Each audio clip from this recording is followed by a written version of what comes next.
Alright, so how you all doing, boys? Hope you're doing well. Now in today's video, back over ungeared PvP, I know I don't usually do a bunch of ungeared PvP showcases, but considering we do have rules at the moment, and this rule buffs a character that I haven't been able to show off an awful lot, mainly because there is a character with the same name that's a whole lot better, but they've just not been as good as time goes on. And talking about LUDO here, if you guys played when LUDO originally came out and when he was meta, he absolutely destroyed the competition. The main reason for that is his passive decreases defense related stats of enemies with combat class lower than the hero by 40% for 3 turns in PvP. So you wail on this man, you get all of his costumes, you max all of them out like I've done here. You give him his crazy, high rolls, and you get that defense off, the defense related stats debuff, and you go first and you just one tap units. And it was an absolute thing.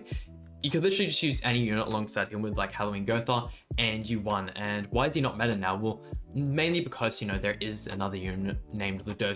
We're talking about Margaret here, who has the same name and is just a better version of the character. So no real point using him there, but along with the release of Super Awakening, he's slowly been getting less and less HP in attack with the Super Awakening buffs, and therefore having less CC. Originally when Super Awakening 4 came out, he was in the top 4 or 5 highest CC characters, and now he's in the top 20 or 30. So why does this PvP rule help him? Well, looking here, Super Awakening stats not applied, so don't have to worry about that anymore, which basically makes him top tier again. And the only reason I actually had a look at the rules was because one of you guys actually commented in one of my most recent videos. I was using the Barn Keo Arthur team and was like, oh my god, this team needs to get nerfed.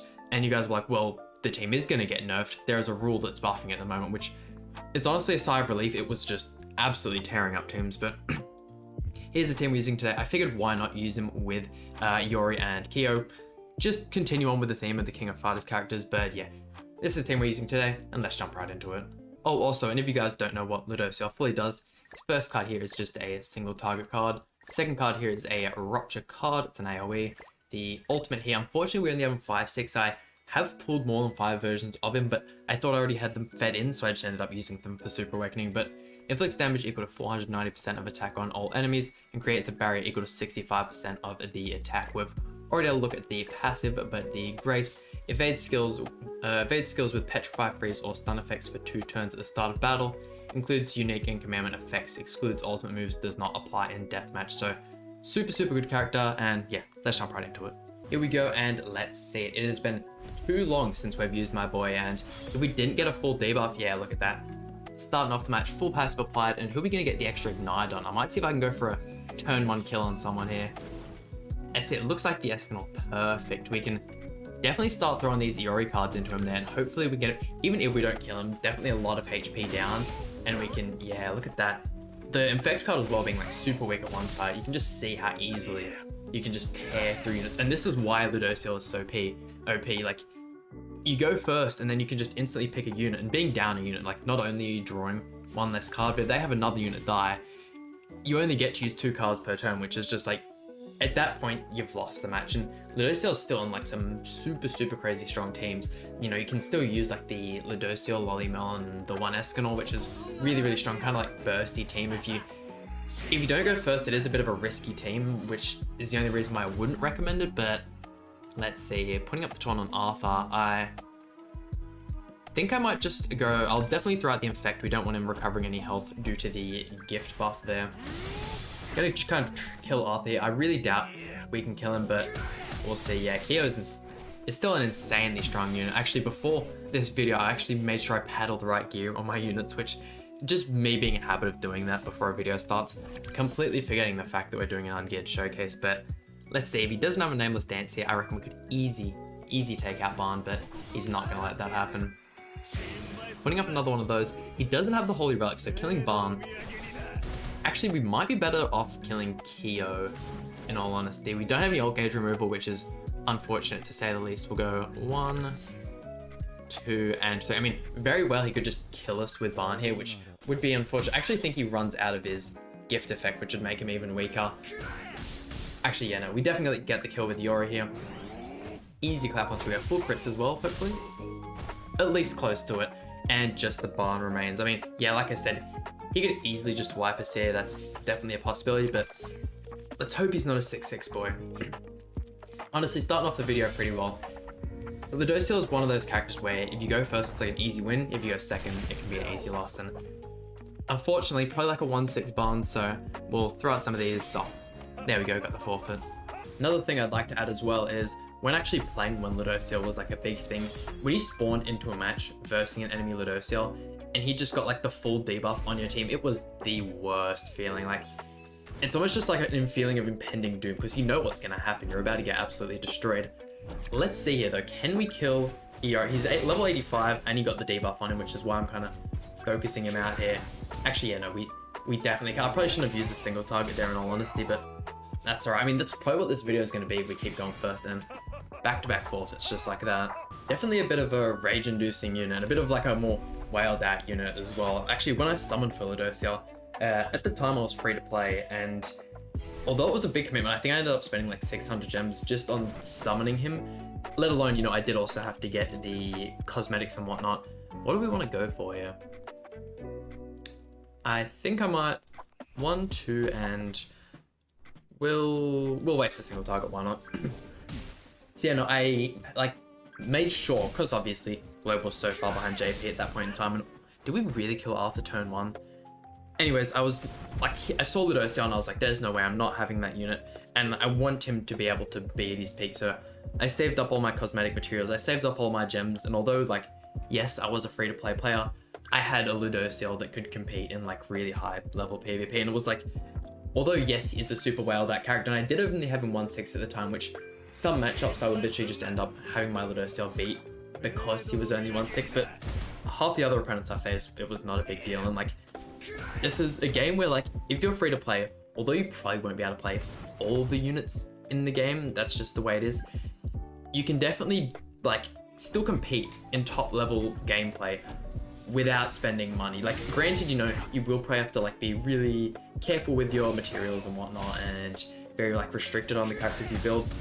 There are other games where just like, if you don't spend money on the game, you can't constantly have the new characters and you can't compete, and like, I just feel like Grand Cross does a really, really good job of doing that, but really was hoping we'd get his KO down that turn.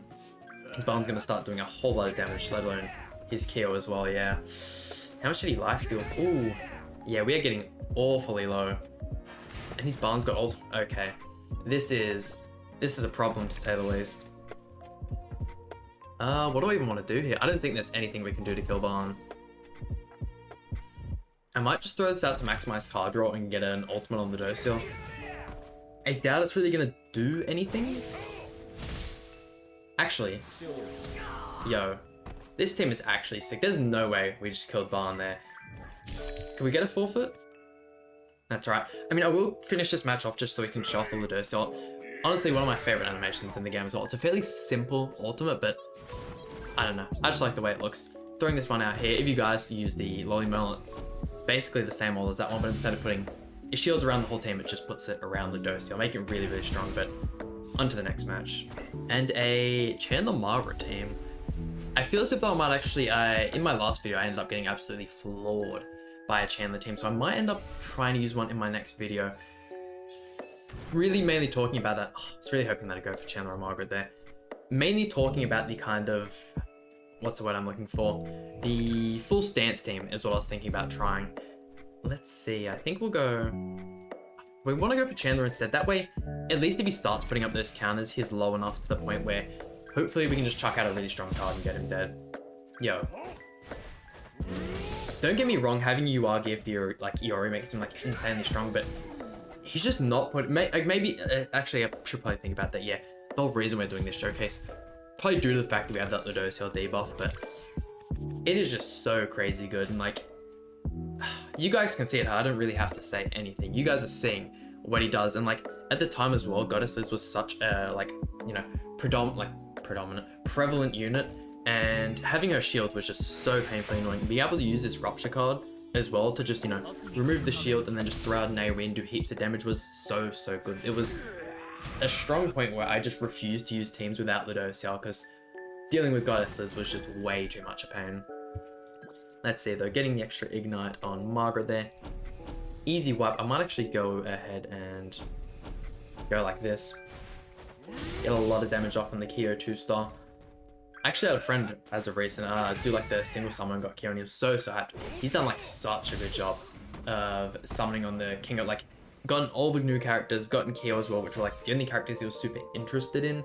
Back in the day, people used to look at Omega Rugal and be like super interested in him as well, but the PS team has fallen off, to say the least. It's nowhere near as impressive as it used to be. Still have to actually do a video on the Omega Rugal, his Holy Relic, which I'd also expect soon, but throwing this one I believe we still have one more match to go, so unfortunate. Let's go on to the final one. And here it is, our final victim, and what better way to finish it off than versing a Goddess Liz team.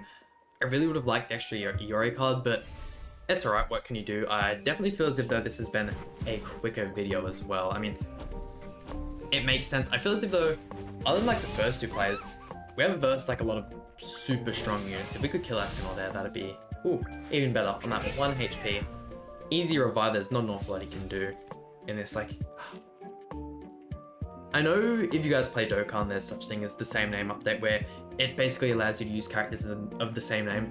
If we could use like a Green Gothar, this LUDO and Margaret LUDO team, that would honestly be insane. Like, I know there's like not a crazy amount of utility there, but, and there'd probably be like the Terry team that would probably be better, but I just feel like getting a Margaret AoE off with the level 3 Breath of Bless and the LUDO debuff would be crazy. And we actually haven't been able to use the, use the Rupture card to any effect in this video, but there you go. Easy got us this shield, just go on like that and you can get back to dealing damage. It is so nice and so convenient, but killing Gothar there, there's, unless we get some really cool card draw, I might just get on to the wrapping up this video. Lost Vein in the back, I might actually see if there's any teams I can build with Lost Vein as well. I haven't done a video with him in a while.